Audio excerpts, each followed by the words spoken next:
দুঃশাসনের বিরুদ্ধে ধারাবাহিক ও দীর্ঘ লড়াই শেষে 2024-এর জুলাই গণ অভ্যুত্থানে হাজারো ছাত্র জনতার শাহাদাত ও ত্যাগের বিনিময়ে ফ্যাসিবাদের পতন হয়। জাতি স্বপ্ন দেখল এক নতুন বাংলাদেশের। গণ আকাঙ্ক্ষার বাংলাদেশ গড়তে বিভিন্ন ক্ষেত্রে সংস্কার জরুরি হয়ে পড়ে। অন্তর্বর্তীকালীন সরকার সংস্কারের উদ্যোগ নেয়। রাজনৈতিক দলসহ বিভিন্ন পক্ষের সাথে আলোচনা আনতে স্বাক্ষরিত হয় জুলাই জাতীয় সনদ 2025। এই সনদকে আইনি ভিত্তি প্রদানের জন্য জনগণের কাছে মতামত চাওয়া হয়। 12 ফেব্রুয়ারি 2026 জাতীয় সংসদ নির্বাচনের দিন অনুষ্ঠিত হয় গণভোট। 69 ভোটার গণভোটে হাঁ ভোট দিয়ে সংস্কারের পক্ষে রায় দেন।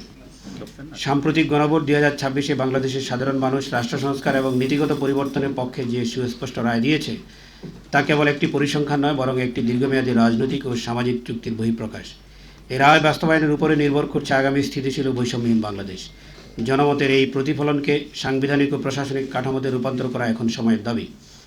গণভোটের রায় বাস্তবায়ন জাতীয় সংসদ তথা সংবিধান সংস্কার পরিষদের উপর ন্যস্ত হয়, কিন্তু সংসদ সদস্যদের শপথ থেকে শুরু করে চলতি অধিবেশনে এই পর্যন্ত যা হয়েছে তাতে জনগণ হতাশ। জাতীয় সংসদে গুরুত্বপূর্ণ 11টি অধ্যাদেশ বাতিলের সুপারিশ করা হয়, যার মধ্যে রয়েছে গণভোট অধ্যাদেশ, গুম প্রতিরোধ ও প্রতিকার অধ্যাদেশ, জাতীয় মানবাধিকার কমিশন সংশোধন অধ্যাদেশ, পুলিশ কমিশন অধ্যাদেশ, সুপ্রিম কোর্ট সচিবালয় অধ্যাদেশ 2025, সুপ্রিম কোর্টের বিচারক নিয়োগ অধ্যাদেশ, তথ্য অধিকার সংশোধন অধ্যাদেশ, মাইক্রোফিন্যান্স ব্যাংক অধ্যাদেশ, ব্যাংক রেজুলেশন অধ্যাদেশ, দুর্নীতি দমন কমিশন সংশোধন অধ্যাদেশ, জাতীয় সংসদ সচিবালয় অন্তর্বর্তীকালীন বিশেষ বিধান অধ্যাদেশ। এই অবস্থায় সংস্কারের জনপ্রত্যাশা পূরণে গণভোটের রায় বাস্তবায়নের দায়িত্ব জনগণকেই পালন করতে হবে। গোল টেবিল বৈঠকের মূল উদ্দেশ্য: গণভোটের মাধ্যমে প্রাপ্ত জনমতের আইনি ও সাংবিধানিক সুরক্ষা নিশ্চিত করতে জনমত গঠন। 2. সংস্কারের অগ্রাধিকারসমূহ চিহ্নিত করে একটি সুনির্দিষ্ট আন্দোলনের রূপরেখা আলোচনা। বাস্তবায়ন প্রক্রিয়ায় স্বচ্ছতা ও জবাবদিহিতা নিশ্চিত করার কৌশল নির্ধারণ। রাষ্ট্রের সকল অংশীজনের স্টেকহোল্ডারদের সাথে আলোচনা। আলোচনার প্রধান ক্ষেত্রসমূহ: কি ডিসকাশন এরিয়া। ক. সাংবিধানিক ও আইনি সংস্কার। গণভোটের রায় অনুযায়ী সংবিধানের যে সকল সংস্কার আবশ্যক তা দ্রুত কার্যকর করার প্রক্রিয়া শুরু করতে হবে। নির্বাহী বিভাগের ক্ষমতার ভারসাম্য, একনায়কতন্ত্র রোধে ক্ষমতার বিকেন্দ্রীকরণ।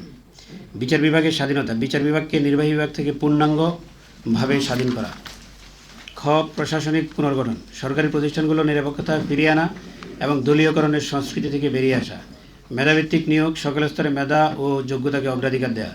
দুর্নীতি দমন কমিশনকে শক্তিশালী ও স্বায়ত্তশাসিত করা। গ. অর্থনৈতিক ট্যাক্সই উন্নয়ন, জনগণের রায় বাস্তবায়নের অর্থনৈতিক প্রভাব বিবেচনা করে সুশাসন নিশ্চিত করা। ব্যাংকিং খাতের বিশৃঙ্খলা রোধ ও সংস্কার, বাজার নিয়ন্ত্রণে কার্যকর তদারকি ও মূল্যস্ফীতি হ্রাস। বাংলাদেশে কোনো গণভোট তথা রেফারেন্ডাম যখন অনুষ্ঠিত হয় তখন এর পেছনে কতগুলো মৌলিক আইনগত, রাজনৈতিক এবং নৈতিক ভিত্তি কাজ করে। 1. সাংবিধানিক ভিত্তি। গণভোটের প্রধান ভিত্তি হল রাষ্ট্রের সর্বোচ্চ আইন বা সংবিধান। বাংলাদেশের সংবিধানের বিভিন্ন সময়ে গণভোটের বিধান ছিল। সাধারণত সংবিধানের কোনো মৌলিক কাঠামো পরিবর্তন বা অতি গুরুত্বপূর্ণ জাতীয় ইস্যুতে সরাসরি জনগণের সম্মতি নেওয়ার জন্য এই বিধান ব্যবহৃত হয়। বর্তমান প্রেক্ষাপটে কোনো বড় ধরনের রাষ্ট্রীয় সংস্কার বা শাসন ব্যবস্থার আমূল পরিবর্তন করতে হলে সাংবিধানিক বৈধতার জন্য গণভোটকে ভিত্তি হিসেবে ধরা হয়। 2. গণতান্ত্রিক ও নৈতিক ভিত্তি। গণতান্ত্রিক রাষ্ট্রে গণ অভিপ্রায় সর্বোচ্চ ও সর্বশেষ কথা। যখন সংসদ বা সরকার কোনো বিষয়ে চূড়ান্ত সিদ্ধান্ত নিতে দ্বিধায় পড়ে বা জনমতের সরাসরি প্রতিফলন ঘটাতে চায় তখন গণভোটের আয়োজন করা হয়। এটি সরকারের গৃহীত কোনো বড় সিদ্ধান্তের নৈতিক ভিত্তি মজবুত করে এবং প্রমাণ করে যে সাধারণ মানুষ এই পরিবর্তনের সাথে একমত। 3. রাজনৈতিক ঐক্য ও জনমতের প্রতিফলন। একটি দেশে যখন বড় ধরনের রাজনৈতিক সংকট তৈরি হয় বা রাষ্ট্র ব্যবস্থার আমূল সংস্কারের প্রয়োজন হয় তখন রাজনৈতিক দলগুলোর সদিচ্ছা এবং জনগণের আকাঙ্ক্ষার মেলবন্ধন ঘটানোর সবচেয়ে বড় হাতিয়ার হল গণভোট। এটি একটি নির্দিষ্ট ইস্যুর উপর জাতীয় ঐক্যমত্য তৈরির ভিত্তি হিসেবে কাজ করে।